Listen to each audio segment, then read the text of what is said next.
You want an honest man, but you don't understand. I won't be here when you wake up again. You want an honest man, but you don't understand. I won't be here when you wake up again. You want an honest man, but you don't understand. 제 유튜브 채널에 업로드된 영상들은 약 80%가 파나소닉 루믹스 GH5 시리즈로 제작됐습니다. 최대 4K 60프레임 동영상, 제한시간 없는 422 10비트 내장 녹화, 렌즈와 함께 맞물리는 강력한 손떨림 방지가 특징이었죠. 다소 신뢰하기 어려운 느린 AF가 좀 안타까웠지만 루믹스만의 진득하고 선명한 결과물 덕분에 정말 만족스럽게 쓰고 있었습니다. 그런데 가끔 이런 생각이 들더라고요. 이 느낌 그대로 센서를 키운 풀프레임 카메라를 내놓는다면 어떤 그림이 그려질까? 그런데 그것이 실제로 일어났습니다. 파나소닉이 루믹스 S1, S1R을 내놓은 거죠. 파나소닉 최초의 35mm 풀프레임 미러리스 카메라들입니다. 단지 풀프레임 카메라라는 것에도 의미는 있겠지만 뒤늦게 풀프레임 시장에 뛰어든 파나소닉의 새로운 시작이라는 것에 전 더욱더 반가움을 느끼고 있습니다. 이 녀석들이 과연 제게 어떤 느낌을 전달했을까요? S1, S1R 두 녀석의 외형은 거의 다름없이 똑같이 생겼습니다. 포함된 부가 기능들도 거의 같죠. 하지만 특화 부분이 조금 다른 것 뿐입니다. S1R은 완벽히 사진에 집중됐고 S1은 상대적으로 영상에 집중된 카메라입니다. S1R은 초고화소, 고해상도 사진 촬영이 가능합니다. 하지만 영상기로서의 꼭 필요한 기능들은 일부 빠져있죠. 반대로 S1은 유효 화소수는 좀 더 낮지만 확장 감도가 ISO 50에서부터 204,800까지 고감도 촬영에 유리하고 4K 30프레임 한정으로 크롭 없는 오버샘플링 녹화가 가능하다는 점이 특징입니다. 또한 유료 업데이트지만 브이로그 422 10비트 내장 녹화가 가능하다는 점이 가장 큰 차이라고 볼 수 있죠. 그 외에는 크게 다름없습니다. 가격이 좀 다르죠. S1R은 최저가 기준 약 420만원, S1은 약 280만원으로 시중 출시된 풀프레임 바디 중에서는 조금 값이 나가는 편입니다. 그만큼 스펙은 좋습니다. 시중 출시된 풀프레임 카메라들 중에서는 가장 우월한 편이라고 볼 수 있습니다. 당연히 최신 카메라니까요. 방진 방적 마그네슘 합금 바디 설계 어느 정도 극한의 상황에서 사용하는데 전혀 문제 없습니다. 그렇다고 카메라를 들고 물속으로 들어가면 안 돼요. 바로 고장납니다. 그리고 바디와 함께하는 렌즈 역시 기능을 갖추고 있어야 어느 정도 비를 맞으면서 운치 있게 찍어낼 수 있는 거죠. 보통 프로 렌즈가 방진 방적을 지원하는데 이 녀석도 지원하던가? 전체적으로 굵게 각진 디자인, 꽤나 커다랗고 매우 묵직한 거친 느낌의 바디입니다. 제품 마감은 훌륭하고 장난감스러운 느낌도 없습니다. 그립감이 좋을 수밖에 없는 구조인데 렌즈까지 고려하면 약 2kg의 무게를 갖고 있습니다. 어지간한 성인 남성 기준으로 약 2시간 정도 들고 있으면 전완근 발달에 아주 큰 도움 됩니다. 무겁다는 거예요. 미러리스인데 굉장히 좀 DSLR 느낌을 주는 그런 카메라입니다. 좌측 상단 다이얼 사이에 포개진 레드링, 우측 상단 상태 LCD, 셔터 포함 20개가량의 버튼들이 이번 S1 시리즈들의 디자인적 특징입니다. 보고만 있어도 머리 아플 수 있겠지만 다양한 커스텀을 지원한다는 것, 이것은 곧 높은 편의성으로 이어집니다. 최대 주사율 120Hz, 약 576만 화소 올레드 뷰파인더는 발수 코팅도 되어 있고요. 뷰파인더 배율은 상황에 맞춰서 언제든 변경할 수 있습니다. 안경을 착용한 채로 사용해도 큰 불편함은 느끼지 못했습니다. 대부분 불편함은 느끼지 못하죠. 근데 바로 아래 3.2인치 약 210만 화소 TFT LCD 터치 디스플레이는 아이러니하게도 3축 디스플레이 방식입니다. 사진 영상 할 것 없이 때에 따라 꺾어 쓰기엔 좋은데 자유롭게 꺾이는 스위블 디자인보다는 불편해요. 셀카를 찍고 싶다면 루믹스 모바일 앱이나 노트북, PC를 활용하는 루믹스 테더 소프트웨어로 해결해야 됩니다. 이러나 저러나 바디 인터페이스, 뷰파인더, 디스플레이 품질은 상당히 높은 사양이고 높은 완성도를 갖고 있습니다. 보기 드문 파워풀함이죠. 파나소닉이 잘하는 것 중 하나입니다. 좌측에는 이어폰, 마이크 단자, 그 밑으로 타입C 포트와 HDMI 포트가 준비됐습니다. 반가운 점이 있다면 PD 충전을 지원한다는 겁니다. 보통 DC 커플러를 사용하는데 이제는 보조 배터리를 연결해서 언제든 충전하며 사용할 수 있다는 겁니다. 타입C라는 거 잊지 마세요. 타입C. 메모리 슬롯은 SD, XQD, 듀얼 슬롯을 지원하고요. 배터리 용량은 3050mAh, 어지간한 휴대폰 배터리 용량입니다. 크기도 크고요. 심지어 충전기도 타입C 연결입니다. 그러나 배터리 퍼포먼스는 용량 대비 생각보다 좀 빨리 소모되는 느낌이 있어요. 그런데 아까 말한 것처럼 PD 충전을 지원하기 때문에 여분의 배터리 한두 개 그리고 보조 배터리만 있으면 사실상 배터리 압박을 느낄 정도는 아니었습니다. S1 기준 한 번 충전으로 약 400장의 사진, FHD 60p 기준 약 150분 정도 녹화가 가능합니다. 4K 영상 경우에는 연속 촬영 시 약 80분 정도 운영할 수 있었고요. 측정값은 카메라 펌웨어 버전, 환경에 따라 달라질 수 있습니다. 용량 대비 그렇게 오래 가는 느낌은 아니었다는 말이에요. 주요 사양을 간단하게 요약하면 S1R은 4730만 화소 풀프레임 CMOS 센서가 적용됐습니다. S1은 약 2420만 화소고요. 두 녀석 모두 해상력을 키우기 위해 이전의 루믹스들처럼 로우 패스 필터는 빠졌습니다. 렌즈는 L 마운트입니다. 파나소닉은 매번 새로운 비너스 엔진이 탑재됐다고 말합니다. 얼마나 새로운지 뜯어서 살펴보지 않는 한 알 길이 없습니다. 뜯어도 모를 거예요. 그런데 파나소닉은 이번 S1 시리즈에 탑재된 풀프레임 센서에 맞춰서 엔진도 새로 개발했다고 합니다. 이 부분은 자세히 확인할 길이 없습니다. 제조사가 그렇다면 그런 겁니다. 셔터 스피드는 둘 다 8000분의 1, 초당 9장의 연사가 가능합니다. AF 트래킹 시에는 초당 6장의 이미지를 얻어낼 수 있고요. 연사 기능은 살짝 아쉬움을 남기는 편이죠. 적어도 S1R은 못해도 초당 12장 정도는 찍어내야 되지 않을까라는 생각을 조심스럽게 해봅니다. 그리고 센서 시프트 방식의 5축 BIS, 바디 손떨림 보정 기능이 탑재됐습니다. 바디 손떨방이 있다는 거예요. GH5 때도 그랬던 것처럼 이번에도 렌즈와 함께하는 듀얼 IS가 적용됐어요. 그러니까 렌즈 2축 OIS와 5축 BIS가 함께하면서 극강의 손떨림 방지를 다시 한번 체감할 수 있게 된 겁니다. 이전 GH5 때도 그랬지만 이거 엄청나요. 써본 사람만 압니다. 사진 동영상 할 것 없이 장난 아니에요. 정말로 제 리뷰를 보신 분들은 아실 겁니다. 극단적으로 느린 셔터 스피드로도 흔들림 없는 사진을 찍을 수 있고요. 영상은 두말할 것도 없습니다. 과장 더하면 짐벌급이에요. 그러니까 큰 움직임이 아니라면 거의 멈춰 있어요. 제가 봤을 때 배터리 소모가 큰 이유 중 하나가 이거라고 보거든요. 강력합니다. 하지만 아까 말한 것처럼 오래 들고 있으면요 팔이 아파요. AF는 역시 공간 인식 기술 DFD 방식이 적용됐고요. 225개의 AF 포인트를 갖고 있습니다. 당장 소비자가 궁금한 건 S1 시리즈들의 AF 오토포커스일 텐데 이건 조금 이따가 설명하도록 하겠습니다. 맛있는 건 아껴 먹어야죠. 내부 UI는 기존 루믹스들과 큰 차이 없으며 GH5 시리즈에 있었던 기능들 역시 일부 그대로 개선됐습니다. 예를 들어 저장된 이미지의 초점과 심도를 자유자재로 바꿀 수 있는 포스트 포커스, 포커스 스태킹, 편리한 수동 초점을 위한 포커스 피킹, 적정 노출값을 잡기 위한 제브라 패턴, 가지각색의 동영상 포토 모드, 여러 사진 스타일까지 거의 그대로 내장됐어요. 터치패드를 활용한 초점 제어 이런 기능들은 빠지지 않고 전부 들어갔습니다. 거의 다 들어갔어요. 그냥 몽땅 집어넣었어요. 그냥. 루믹스 마이크로 포서드 카메라들을 다뤄왔던 사용자라면 거의 거부감 없이 바로 적응할 수 있습니다. 또 이전처럼 각 항목별로 어떠한 기능을 수행하는지 친절한 툴팁이 함께 표시되기 때문에 해당 브랜드를 처음 사용하는 사용자들도 매뉴얼 정독 없이 바로 사용할 수 있다는 장점도 있습니다. 물론 이 툴팁은 전부 끌 수 있어요. 디스플레이 버튼을 눌러서. 개인적으로 파나소닉 루믹스의 UI, 인터페이스, 소프트웨어는 굉장히 좀 편리하다고 보는 입장이에요.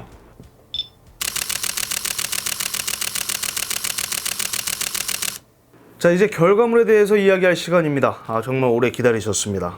먼저 사진기, S1R이 남겨주는 사진은 정말 진심으로 매우 훌륭합니다. 미쳤어요 이건.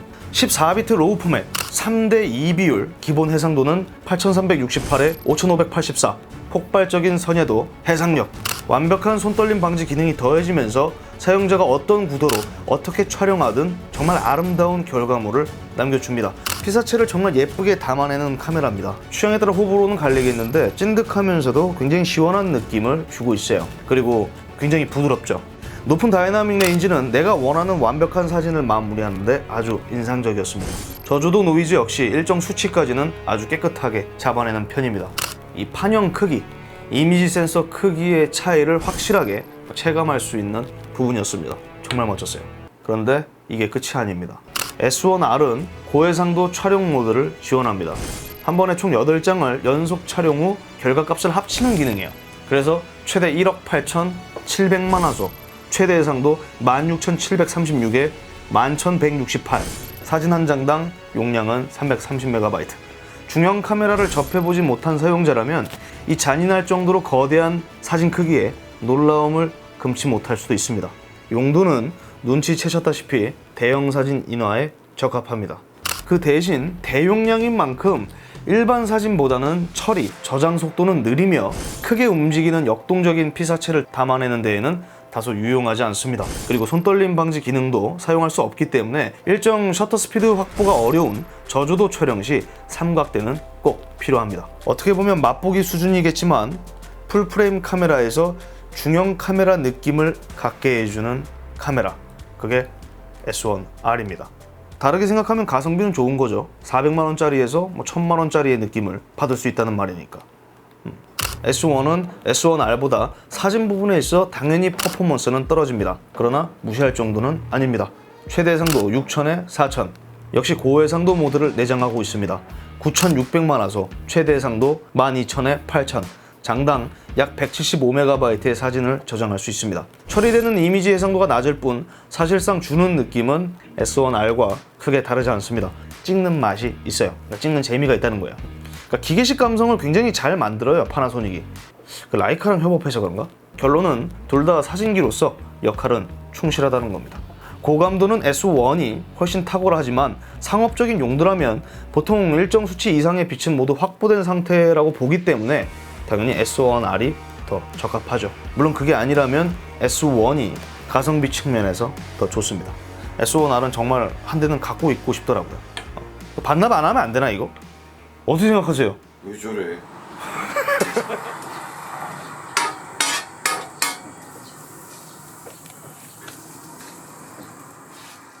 파나소닉 루믹스 유저가 바라본 이 녀석들의 영상 퍼포먼스. 결론만 말하면 GH5, GH5S가 줬던 감동에 비하면 조금 살짝 부족했습니다. 그러니까 추가된 장점도 있지만 정확히 말하면 선택권은 살짝 줄어든 감이 없지 않습니다. 나쁘다는 건 아니에요. 먼저 S1R은 아까 말한 것처럼 사진기입니다. 그러나 4K 60프레임 녹화가 가능하다는 분명한 장점이 있어요. 게다가 1.09배의 낮은 크롭률을 갖고 있습니다. 1.09배요. 1.7배가 아니라 1.09배, 1.5배가 아니라 1.09배. 평균적으로 일반적인 풀프레임 카메라들은 화각 손실 비율이 보다 높은 편이고 4K 30프레임 녹화에 대부분 멈춰있기 때문에 훌륭하다고 보고 있습니다. 특히 상업적인 목적이 아니라면 이 친구가 내주는 영상 품질은 충분히 준수해요. 그러나 S1에 비해서는 좀 더 깊이 있는 영상을 만들기에는 옵션이 좀 부족한 편입니다. 그러니까 넓은 개조 확보에 유리한 브이로그 촬영을 지원하지 않고요. HLG 내부 10비트 녹화 또한 지원하지 않습니다. 자, 그러면 S1은 어떨까요? 방금 말한 것들을 대부분 충족합니다. HLG, 브이로그, 422 10비트, 30p 내부 녹화를 지원해요. 4K 30p 기준 100메가밖에 안 됐던 S1R보다 더 높은 수치인 150mbps/s로 상대적으로 영상기로서 훨씬 좋은 품질 그리고 다양한 선택지를 제공합니다. 또한 4K 30프레임 기준 S1R이 최대 15분 연속 촬영이 가능했다면 S1은 무제한 녹화가 가능합니다. 이런 무더위 속에서도 오버히팅으로 인해 촬영이 중단되는 경험은 하지 못했습니다. 시중에 출시된 어떠한 풀프레임 카메라도 이런 선택지, 옵션은 찾아보기 어렵습니다. 보통 외장 레코더를 통해서만 422 10비트 영상을 기록할 수 있고 무제한 녹화는 더욱 그렇죠. 8비트와 10비트 결과물의 차이는 GH5 리뷰 때도 보여드렸는데 일반적인 시청자 입장에서는 체감하기 어렵지만 제작자 입장에서는 그 차이로 인한 이점이 생각보다 많거든요. 좋아요. 보정할 때 편해. 그리고 S1R, S1 둘 다 모두 최대 4K 60p 2배속 슬로우 촬영을 지원합니다. 아쉽게도 AF는 사용할 수 없지만 재미있는 기능이죠. 결론적으로 S1은 S1R보다 영상 촬영에 한참 유리했고 그만큼 고감도 노이즈 역시 훨씬 좋습니다. 최대 ISO 감도가 2배가량 높으니까요. 물론 그만큼 올려 쓰진 않죠. 종합적으로 영상만 보면 S1이 영상을 위한 좋은 옵션들을 제공하고 있는 건 맞습니다. 이렇게만 보면 S1은 모든 걸 다 잡은 영상기인가? 라는 생각이 들 수도 있겠죠. 그런데 또 그렇지만도 않아요. 단점이라기보다는 이해하기 어려운 아쉬운 점도 있습니다. 4K 60p 녹화 시에는 재미있게도 1.5배 크롭이 돼요. 사진기인 S1R보다 크롭률이 높은 거죠. 그만큼 화각 손실이 큰 거고요. 이 부분이 가장 좀 실망스러웠어요. 정작 기대했던 4K 60p에서 살짝 움츠리는 모습이 안타까웠던 거죠. 그리고 GH5에 비해서 저장 포맷의 수도 훨씬 적습니다. 그러니까 선택지가 줄어든 거죠. 개인적인 아쉬운 부분이고 타사 풀프레임 카메라들은 비교 대상에 넣지도 않았어요. 왜냐면 이러한 기능들을 지원조차 하지 않거든요. 장단이 있는 거죠. 대신 다른 브랜드의 풀프레임 카메라들은 더 작고 가볍잖아요. 그런 차이? 사진과 영상 기능들을 골고루 갖춘 하이브리드 카메라입니다. 두 마리의 토끼를 모두 잡기 위해 내놓은 녀석이죠. 이런 질문을 하실 분도 계실 것 같아요. GH5랑 질적 차이가 그렇게 큰가요?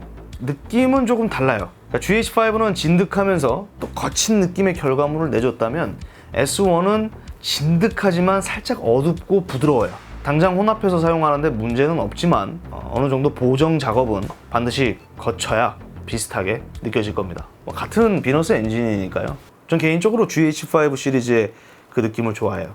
굉장히 거칠잖아요. AF 이번 S1 시리즈도 DFT 시스템이 적용됐습니다. 역시 풀프레임 센서에 맞춰서 새롭게 개발됐답니다. 인공지능 AF, 딥러닝 기술이 적용됐고 동물 AF 기능이 추가됐어요. 이론적으로만 보면 정말 반가울 수밖에 없는 진화입니다. 즉 사용하면 할수록 데이터가 쌓이고 점진적으로 AF 정밀도가 높아진다는 겁니다. 오래 사용할수록 이득이라는 거죠. 그런데 저는 한 달도 사용을 못 해봤기 때문에 이 부분에 대해서 확실한 어떤 근거를 제시해드리기에는 좀 어렵습니다. 그러나 꽤 오래전부터 루믹스 시리즈를 써온 입장에서 설명하면 이번 S1 시리즈는 결론적으로 타사의 풀프레임들보다 속도는 여전히 느립니다. 그러나 부드럽게 서서히 완벽하게 잡아내는 기적을 보여줍니다. 기적, 미라클. 왜 웃어요? 왜 웃어요? 호들갑 떨지 말라고 하실 수도 있는데 그 정도로 반가웠어요. 이거는 진짜 루믹스 안 써본 사람은 몰라요, 이 고충을. 근데 정말 많이 좋아졌어요. 간혹 가다가 이 친구가 조금 힘들어하긴 하는데 잡습니다. 파나소닉 측의 설명대로 이 녀석이 정말 딥러닝, 학습 능력을 갖고 있다면 점차 빨라지겠죠? 장족의 발전입니다. 세상에 단점 없는 제품은 없습니다. 그러나 S1, S1R의 단점은 별로 찾기 어렵습니다. 특히나 1세대 풀프레임이라는 점을 감안한다면 더욱더 그렇죠. 굳이 단점을 지적해야 한다면 몇 가지는 있습니다. 제가 생각하기엔 예를 들어 바디의 크기, 무게, 가격, 렌즈 보유수 이 정도인데 생각을 해보세요. 이게 정말 지속적인 단점이 될 수 있을까요? 타협 없는 풀프레임, 파나소닉의 과감한 선택이었다고 봅니다. 작고 가벼운 풀프레임은 세상에 많으니까요. 당장 출시된 파나소닉표 L마운트 렌즈 수는 3개, 렌즈의 만듦새는 아주 훌륭하고 고급스러우며 견고하지만 옅은 S프로 2개, S렌즈 하나, 그래서 3개. 파나소닉 측은 2020년까지 총 10개 이상의 렌즈를 출시할 예정이라고 밝히기도 했습니다. 로드맵을 제시했죠. 이걸 단점이라고 지적하는 것도 우스운 일 아닐까요? 제가 너무 관대한가요?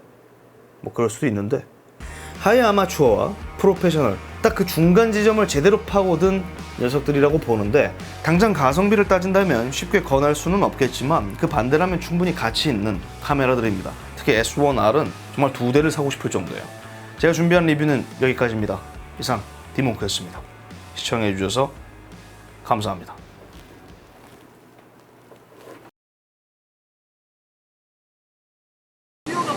네.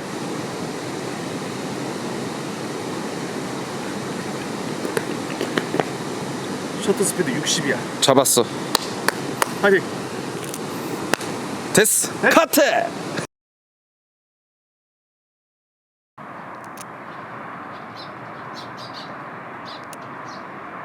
You want an honest man, but you don't understand.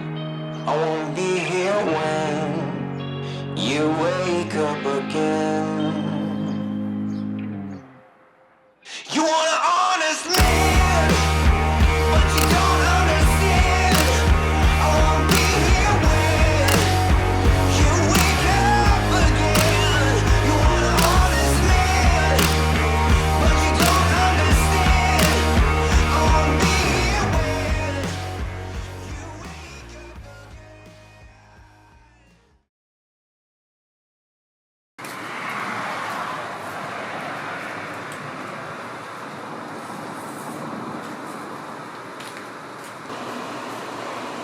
카메라가 진짜 좋긴 좋아.